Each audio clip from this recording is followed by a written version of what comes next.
Boa noite, iniciamos a nossa webaula na UC de Automação de Processos Industriais. Pessoal, nós vamos dar sequência, né, na UC de Automação, e um fator muito importante que conceitual que vocês verão muito na prática é a questão de sensores. Então, hoje a webaula é dedicada a ele, justamente para pegar o conceitual, para quando vocês forem trabalhar com esses sensores, vocês já terem essa familiaridade, tanto na prática quanto na teoria, na hora de projetar, porque a gente vem num CLP, né? A gente usa a automação aqui usando CLP. Eu vou ter entradas e saídas analógicas e digitais, mas todas elas têm a ver com os sensores, né? Principalmente as entradas, onde a gente capta as informações do meio externo para que entre, faça a conferência conforme a nossa programação, a nossa arquitetura, e no fim comute as saídas, né? De acordo com o que a gente desejou no programa e conforme as entradas. Então, para isso, você tem que saber de sensores. E iniciando aqui, né, todo e qualquer tipo de equipamento eletroeletrônico e até mesmo mecânico depende de comunicação com o meio externo, e que para isso possa ocorrer, foram desenvolvidos diversos tipos de sensores, entre eles alguns citados aí nas próximas figuras. São os sensores, né, dispositivos de entradas de sinais em sistemas de automação, principalmente nas entradas. Então, sensores e equipamentos podem ser associados com os sentidos das pessoas, visão, audição, paladar, tato e olfato, da mesma forma que os nossos sentidos servem para nos passar informações das condições ao nosso redor para que seja possível se desempenhar atividades como andar dentro de casa, onde é utilizada a visão para tomar decisão de qual direção escolher. O sensor nos equipamentos tem finalidade de passar informações do processo do equipamento para que sejam assim realizadas operações. E a seguir a gente vai ver os sensores mais comuns. Então, aqui sensores digitais. O que acontece no sensor digital? Ele é sinal baixo ou sinal alto, ou é 0 ou é 1, ou é ligado ou desligado. É basicamente isso. Ele vem do sistema binário. Então, exemplo de sinal digital é interruptor. Então, a gente vai lá e coloca on off, né? Ou é ligado ou desligado. Então, ele só comuta para duas posições, só aceita duas posições.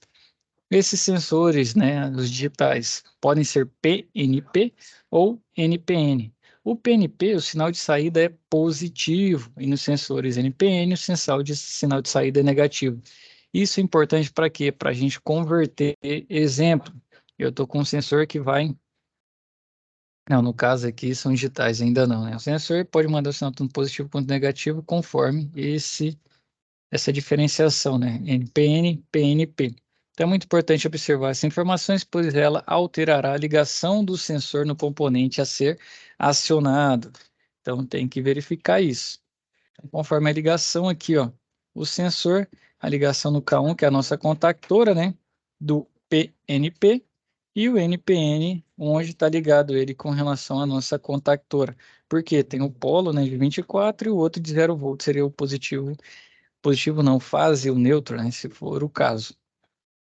Então, os sensores para corrente contínua funcionam normalmente com uma tensão de 10, né, volts de corrente contínua a 30 volts de corrente contínua, sendo mais comum de 24, padronizado já, podendo passar sinais para componentes que funcionam em tensão contínua, sendo eles indutivos ou resistivos. Então, sensores para tensão alternada podem trabalhar, por exemplo, de 40, né, volts de corrente alternada a 250 volts de corrente alternada, podendo passar sinal para cargas indutivas. Então, na grande maioria dos sensores existe um padrão de cores nos cabos de ligação, que são marrom para positivo e azul para negativo, preto para contato normalmente aberto e branco para o contato normalmente fechado. Então, aqui é a nossa forma de ligação para um sensor PNP. Então, tem uma normalmente fechada, normalmente aberta e a alimentação do mesmo. Então, um detalhe importante, né, a ser observado nesses sensores, com exceção do sensor mecânico, é que os sensores são elementos de sinais, né? Não podem ser utilizados para acionar cargas diretamente em sua saída, pois a capacidade do sinal do sensor é muito baixa. Portanto, caso se conectar uma carga acima da capacidade em seu sinal, o sensor queima. Então, dessa forma, quando houver a necessidade de fazer o acionamento de uma carga de um sensor, deve-se utilizar o sensor para acionar um relé e, por intermédio dos contatos do relé, fazer o chaveamento da carga. Então, vamos para a prática agora. Só voltando aqui, que ele não falou, mas a gente tem os sensores digitais e os analógicos. O analógico, como muda, o sinal dele varia. Aqui ele deu até um exemplo, né? Se for corrente contínua de 10 a 30, se for um de corrente alternada de 40 a 250. Então vamos lá, eu sei que o meu sensor consegue medir, eu vou pegar um sensor de pressão. Eu sei que o meu sensor mede de 0 a 80 PSI. Vamos mais, de 0 a 800 PSI, e a tensão dele varia de 40 a 250. Então, a partir do momento, vamos dizer que o sinal mais baixo seria 40, né? Você tem um valor mínimo de pressão, 250 o valor máximo. Esse range que você tem entre esses valores, e aí você pega cada pedacinho aqui, vamos dizer, de 250 a 40, a gente trabalha com 210, né? De 250 menos 40, 210. E de 0, né, a 800, a gente tem 800 pedaços. Então, aí você faz uma conversão. A cada um que andar na tensão, equivale a, por exemplo, 4 na pressão. E assim vai. Você faz essa conversão, esse cálculo no seu programa de série P para que ele comute. Exemplo, eu quero que se a pressão cair abaixo de 0,800, a pressão cai abaixo de 100 PSI, eu quero que desligue o meu sistema. Se a minha pressão chegar a 700 PSI, eu quero que desligue também zonas de corte. O sensor vai te dar esse dado. E o que acontece? Quando você vai acionar, se você liga direto uma saída de um CLP, você não tem, né, corrente, no caso aqui ele diz, capacidade é corrente para ligar esse elemento. Então, como que funciona? Pode ser um sensor direto ou com um CLP, ele vai ligar onde? Geralmente no A1 da nossa contactora, para que ela atraque e deixe os contatos de força passarem a corrente, né? Que vai ser para o acionamento da carga, o acionamento do motor, do compressor, o que for. Então a gente usa, né, o que ele chama de relé, o normal é a gente usar contactora no nosso dia a dia. Então, aqui os nossos sensores mecânicos. Então, conhecidos como fim de curso, são utilizados para sensoriar movimentos da máquina, também são muito utilizados para monitorar o movimento de abertura e fechamento de portas. Seu princípio de funcionamento deve-se ao contato mecânico entre a máquina e o acionamento da chave, que deve ser um rolete, pino, alavanca, entre outros, e deve atuar em seu bloco de contatos e invertendo sua configuração lógica de repouso. Então é justamente isso. Quando você pega um contato, por exemplo, normalmente aberto, se você comuta a posição do sensor mecânico, ele vai fechar o contato. E se você está com o contato normalmente fechado, no natural, né, na posição dele de repouso, quando ele for acionado, ele muda para normalmente aberto. Então tem que tomar esse cuidado. Um exemplo aqui, o sensor mecânico é a porta do carro. Quando você abre a porta, a lâmpada no teto do carro liga, graças ao sensor mecânico, né, um fim de curso que tem ali, tipo um pinozinho, que se encontra na coluna da porta do carro, fechando contato quando a porta é aberta e abrindo contato quando a porta é fechada. Esse é o funcionamento. Então vamos para os tipos de sensores. Aqui é importante que se mantenha, né, a atenção e que vocês, além de anotarem aí, se possível, façam pesquisas após a nossa gravação, né, após a visualização dessa aula. Então, os indutivos são dispositivos que têm um princípio de funcionamento baseado no eletromagnetismo, muito importante, porque você precisa que o material tenha, né, essa possibilidade de ser que gere um campo, que o campo magnético detecte a sua posição. Então, baseado no eletromagnetismo, ou seja, o sensor aciona quando o material a ser sensoriado entra no alcance do campo magnético do sensor. São sensores que somente fazem a detecção de metais que podem ser aplicados na detecção de pulsos, contagem de peças ou até mesmo marcar a posição do equipamento. Normalmente possui um LED, né, que indica quando o elemento a ser monitorado está sendo detectado ou não. Ao instalar o sensor no equipamento, deve ser verificada a distância necessária para não fixar próximo demais nem afastado demais. A distância sensora pode variar conforme necessidade. Informação muito importante: detecção de metais, detecção de metais, eletromagnetismo. A gente precisa que o material tenha, né, essa propriedade magnética. Exemplo, vou colocar um sensor indutivo para peças plásticas, né? Polímeros. Não, você não vai colocar porque ela não vai pegar aquela peça. Ela precisa que gere um campo e que o elemento, né, seja detectado pelo seu campo magnético. Então, você não vai usar indutivo, por exemplo, para elementos que não têm magnetismo, seja plásticos, borrachas e afins. Então, você já tem um nicho para a utilização do indutivo. Temos o tipo reed switch, né, conhecido como sensor magnético, funciona a partir de uma chave, né, que é acionada por meio de um ímã e deve sempre trabalhar em conjunto com este. Esse tipo de sensor é encontrado em portão eletrônico de residências, onde é aplicado com a finalidade de passar o limite máximo de abertura do portão e marcar a posição do portão fechado, para assim desligar o motor. Na indústria, ele é instalado nos corpos dos cilindros pneumáticos para detecção do êmbolo magnético do cilindro, dando a indicação do avanço ou do recuo da haste. Na figura a seguir, você tem um exemplo, né, desse tipo de sensor que está aqui embaixo. Então, mais uma vez, sensor magnético. Você viu que trabalha com cilindro pneumático? Do que é? Metal. Portão de casa que ele usou, metal também. Então, ele precisa desse tipo, né, de elemento para ele trabalhar. Temos os capacitivos. Então, o princípio, né, de funcionamento e tem como princípio de funcionamento as propriedades capacitivas dos elementos ou material a ser sensoriado que não precisa ser necessariamente metálico, ou seja, pode ser utilizado para sensoriar água, plástico, vidro, madeira, entre outros. A maioria desses tipos de sensores possui uma regulagem da distância a ser monitorada. Então, aqui um exemplo, esse você já tem uma utilização mais ampla do mesmo, né? Você viu o tanto de materiais? Nem, não precisa ser necessariamente metálico. Então, você vai ter sensores de níveis, sensores de posição, e assim vai para estes capacitivos. Temos os fotoelétricos, né? Tem como princípio de funcionamento um feixe de luz, que deve ser emitido a partir de um circuito emissor e recebido por um circuito receptor. Então, você precisa de duas peças. Assim, os dispositivos dos emissores e receptores podem ser instalados a uma distância maior, se comparados com os indutivos e capacitivos. E esse feixe de luz deve ser interrompido para que o sensor possa atuar de forma eficaz. Então, esse tipo de sensor funciona bem com qualquer material, desde que não seja, muito importante isso aqui, ó, transparente ou muito escuro. Então, observe aqui na figura. Então, você não pode ter esses dois tipos de elementos. Então, eu estou um feixe de luz.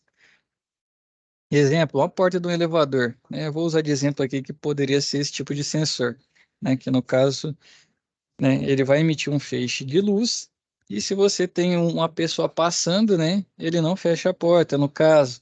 Agora imagina se for algo transparente, ele não vai pegar, ele vai passar, vai chegar no receptor, tá tudo ok, tudo normal, pode fechar.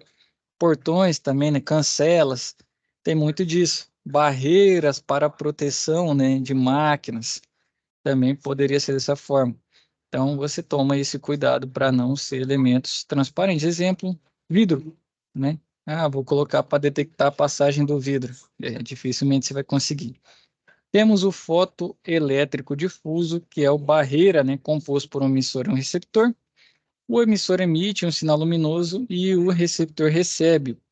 Enquanto isso acontece, a saída não está acionada e quando, né, é interrompido o sinal luminoso entre o emissor e o receptor, a saída do sensor é acionada. Então, o sensor emissor possui somente dois fios utilizados para alimentação e o sensor receptor pode possuir até quatro fios, dois para alimentação e dois para entrada, normalmente aberta e normalmente fechada. Então, o não acionado está tendo a passagem direta do emissor para o receptor e quando acionado, né, emissor tem um objeto e não chega o sinal no receptor. Então, tem uma barreira também utilizada para esses elementos que eu disse para vocês, né? Pode ser, mas o mais comum aqui nos nossos, pelo menos os elevadores que eu tenho entrado, são os reflexivos, né? Fotoelétrico reflexivo, retroreflexivo e tem um óptico reflexivo. Então, acontece o retroreflexivo, composto por um único componente, composto do emissor e receptor, o emissor emite um sinal luminoso e o receptor deve recebê-lo para não acionar a saída. Porém, né, o sinal luminoso é devolvido ao receptor por um espelho prismático e quando é interrompido, né, o sinal luminoso, a saída do sensor é acionada. Muito similar a este, né, o óptico, também por um único componente, o composto do emissor e receptor, em que o emissor, né, emite um sinal luminoso e aqui não é um espelho. Ó. Tá vendo que lá era um espelho? Você tem um elemento refletindo. Se não me engano, o último elevador que eu vi aqui era nesse sentido, né? Tem um emissor receptor e tem um espelhinho ali para devolver. E aqui não, aqui é o objeto que devolve. Então, ó, então emite um sinal luminoso, emissor emite sinal luminoso, e o receptor deve recebê-lo para acionar a saída, o que fará o sinal ser refletido por qualquer material que não seja, de novo, ó, transparente e que não seja acionada a saída. O receptor não pode receber sinal do emissor. Então, ele tem que mandar, né? E não tem que receber de volta. Quem está mandando não tem nada devolvendo, né? Ótico reflexivo. Então, aqui também elementos transparentes não servem esse tipo de sensor. Então, os sensores podem ser termostáticos. Então, são duas lâminas, né, diferentes materiais e com coeficiente de dilatação térmica também diferente. São unidas e com a variação de temperatura, as lâminas tendem a sofrer uma leve deformação na direção da lâmina que possui o menor coeficiente de dilatação térmica. Assim, essa deformação tem a função de acionar um sistema de chaveamento, normalmente aberto ou normalmente fechado. Então, exemplo aqui, o nosso relé térmico, né? A gente coloca para proteção. E qual que é a grande vantagem dele? Esse rangezinho que tem aqui, ó. Você consegue setar, né? Colocar um relé térmico bem apropriado à sua corrente de trabalho. E aqui os sensores analógicos encoders, mais um dos tipos que nós temos hoje em dia. Então aqui a imagem dele, né? Placa eletrônica, receptor óptico, a máscara, disco codificado, fonte emissora de luz e a caixa de montagem. Então instala-se, né, o sensor encoder em um motor quando se necessita monitorar seu movimento ou em qualquer outro equipamento que se deseja ter controle sobre o giro. O encoder é um sensor de posição ou transdutor que converte movimento angular ou linear em uma série de pulsos digitais elétricos 0 e 1, que serão enviados a um dispositivo de controle que utiliza esses pulsos para determinar a velocidade, taxa de aceleração, distância, rotação, posição ou direção. Então, o sistema de leitura é baseado em um disco codificado ou perfurado, que é o encoder rotativo. Este é iluminado perpendicularmente por uma fonte de luz infravermelha, quando então as imagens das janelas transparentes são projetadas no receptor. É como se tivesse os espaços. Quando desce cada volta, né, uma volta ele tem um pulso que deixa passar, no caso, na imagem aqui, ó, ele tem um disco codificado, ele vai ter um espacinho aqui, né, para o receptor óptico. A fonte emissora de luz fica emitindo e quando dá um vão no disco codificado, né, tem um espaço, passa essa luz e o receptor recebe, ele conta. Então, cada volta que ele dá, ele tem um vãozinho ali que ele recebe de novo, recebe de novo. É como se recebesse esses pulsos, né? Aqui, ó, de novo. O sistema de leitura é baseado em um disco codificado, perfurado, né, encoder rotativo. Este é iluminado perpendicularmente por uma fonte de luz infravermelha, quando então as imagens das janelas transparentes são projetadas no receptor, que é esse vão, ele é como se fosse inteiriço. Imagina uma pizza aí com 30 pedaços e uma só das fatias é transparente, né, que é onde vai passar o pulso. Então, cada vez que ele recebe um pulso desse, ele conta uma volta. Então, quando o disco gira e vai interrompendo o feixe de luz, o receptor converte essas janelas de luz pulsantes em pulsos elétricos utilizado no encoder incremental ou em código binário para encoder absoluto, que está aqui a imagem. Então, normalmente ele tem 4 fios, né, para serem conectados ao dispositivo que receberá esses sinais e posteriormente processará as informações, né, pode ser contador de pulso, série P ou módulo, né, específico para o encoder. 2 fios são utilizados para alimentação, que pode variar de 5 volts a 30 volts e todos em corrente contínua, e outros 2 fios são os pulsos elétricos, normalmente chamados de canal A e canal B. Aqui outro, né? Vamos continuando, termopares, né, que são dispositivos que têm seu princípio de funcionamento baseado na união de dois metais diferentes.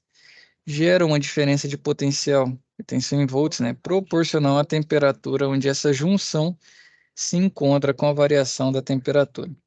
Essa diferença de potencial também tende a variar e um circuito eletrônico faz a leitura dessa diferença de potencial e converte em valores de temperaturas contidos em uma escala.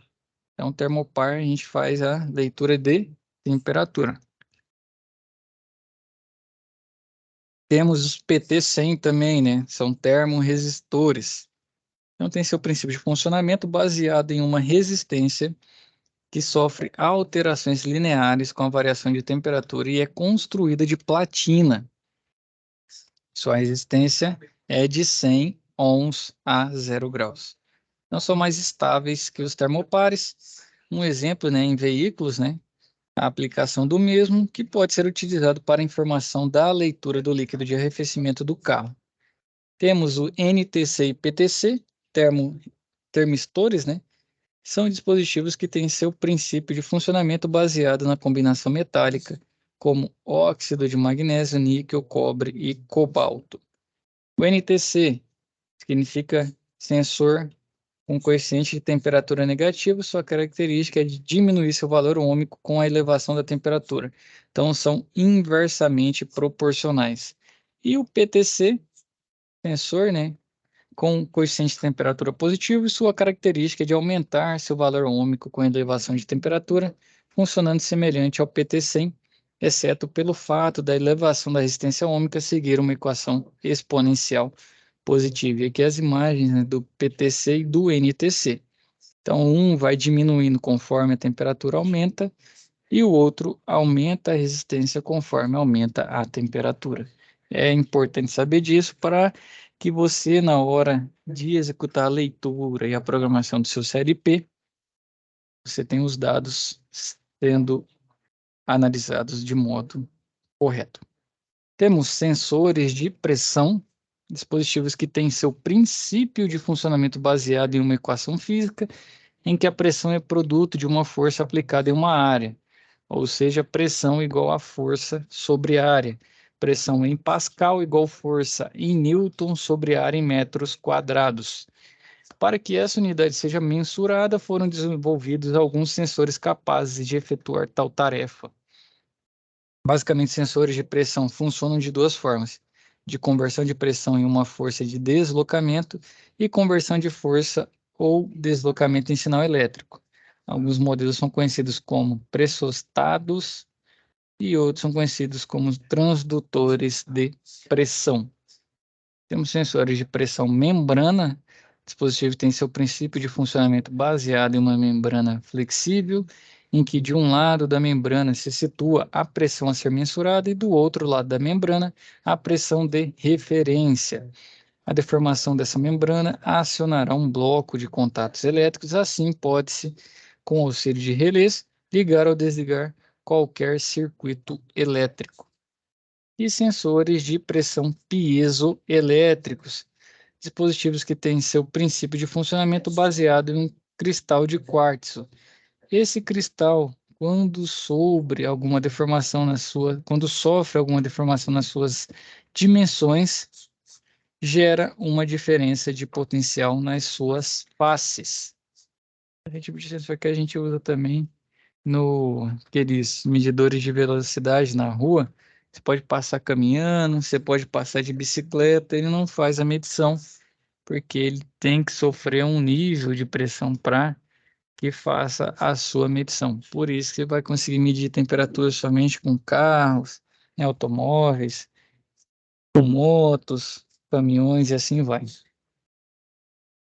Temos atuadores agora. Os pneumáticos podem ser rotativos ou lineares. Os rotativos têm seu princípio de funcionamento baseado em um rotor com ranhuras transversais, onde são encaixadas palhetas. Esse rotor trabalha dentro de um cilindro que possui uma entrada de ar comprimido e uma saída conhecida como escape. Já os atuadores lineares possuem um sistema de avanço e recuo de forma linear, isto é, dependendo do tipo de atuador, que pode ser de simples ação ou de dupla ação. É utilizado para movimentações quando há necessidade de fazer uma movimentação que exige a velocidade sem muita precisão e de baixo esforço. Então, ali você não tem muita precisão. Quando você libera o acionamento por meio do ar comprimido, ele já se enche bem rápido. E o esforço também não é muito grande, né? E o ar tem a questão de se comprimir um pouco mais. Então, pode ser que você perca, né, a posição e o esforço, colocando uma carga muito elevada, ele não suporte, pela questão da compressibilidade do nosso fluido, que é utilizado da esquerda é o linear e o da direita o rotativo. Temos os atuadores hidráulicos, né? Agora sim, usando o fluido hidráulico, popularmente conhecido como um óleo, né? Assim como os atuadores pneumáticos, e esse dispositivo também pode ser linear ou rotativo. Os atuadores hidráulicos têm seu princípio de funcionamento semelhante ao do pneumático, porém a saída de escape será substituída pelo retorno do fluido ao reservatório. Depois que você trabalha com um sensor de simplização, quando você quer que ele retorne, você libera o, o ar comprimido. E aqui você precisa que o fluido, nosso óleo, retorne ao reservatório.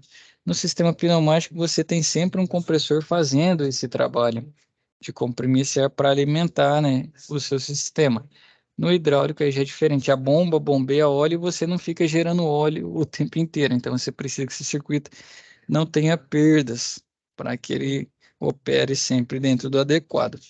Então, as principais manutenções e autuadores são derivadas de vazamentos, podendo ser para o ambiente ou vazamento interno entre as câmaras, provocados pela danificação dos elementos vedadores. Então, os retentores, anéis ou ring, gachetas e assim vai. Então, aqui você já consegue ter uma precisão maior com o hidráulico e trabalhar com níveis de esforços maiores do que o pneumático. Atuadores rotativos são chamados de motores hidráulicos, né?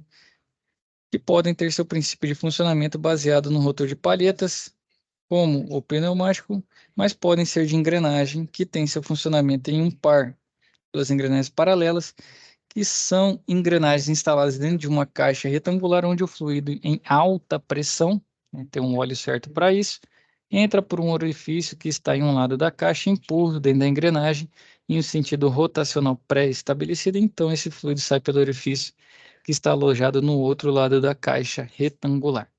Os atuadores hidráulicos são utilizados em movimentações que exigem força e precisão, porém não necessitam de velocidade, já não é tão rápido, porque você tem que escoar esse fluido dentro do seu sistema, e as bombas fazem isso bem, só que tem um nível, né, não é tão rápido igual o pneumático. As principais manutenções das bombas são geralmente desgaste das peças rotativas, que podem ser provocados por penetração de metais oriundos das tubulações ou das válvulas dos cilindros. Também pode ser provocado por cavitação quando a gente tem ar dentro do nosso sistema. Atuadores eletromecânicos, relés, contatores, válvulas solenoides, motores elétricos de corrente alternada ou corrente contínua. Relés e contatores, né? O dispositivo tem seu funcionamento baseado no eletromagnetismo, ou seja, há uma tensão aplicada em uma bobina e, consequentemente, uma corrente elétrica passa a circular por ela, resultando assim em um campo eletromagnético. Essa bobina está fixada junto a um núcleo de ferro, enquanto um bloco de contato está fixado a um núcleo de ferro móvel. Quando esse núcleo é atraído pelo campo magnético gerado pela bobina e o núcleo de ferro fixo leva consigo o bloco de contato, ligando ou desligando os mais diversos tipos de carga. Então, o que acontece? Você tem um A1, A2, geralmente, na sua contatora. Você precisa que ela energize, na hora que ela energizar, gera um campo magnético e atraca os seus contatos. E aí sim ela deixa passar, geralmente L1, L2, L3 na entrada e T1, T2, T3 na saída. Então você precisa, se a sua contactora for de 24 volts, você precisa que gere uma diferença de potencial entre A1 e A2 de 24 volts. Se for 220, é a mesma forma. Então você precisa que chegue 220 no seu A1 e no seu A2 você tem um neutro. E aí sim ele fecha contato e deixa a passagem da corrente elétrica pelos contatos de potência. Temos as válvulas solenoides. São dispositivos que têm um funcionamento também baseado no eletromagnetismo, que é gerado pela bobina com núcleo de ferro em formato cilíndrico e tubular. No interior desse núcleo de ferro há espaço para que o êmbolo, também de ferro, possa fazer um movimento linear e, junto com ele, abrir ou fechar uma passagem que pode ser de ar ou até mesmo de qualquer outro fluido. Temos os manipuladores. Esse dispositivo tem como principal intuito facilitar a tarefa a ser executada pelo homem. Permitem movimentação eficaz, segura e ergonômica de qualquer tipo de objeto, seja ele sólido ou líquido. Esses manipuladores podem ser robóticos ou manuais. Os manuais podem ser citados como exemplos tombadores de tambores de 200 litros. Então, o operador posiciona o tambor no equipamento e logo após efetua a operação de tombamento, algo que seria pouco provável para que o homem sozinho fosse capaz de fazer.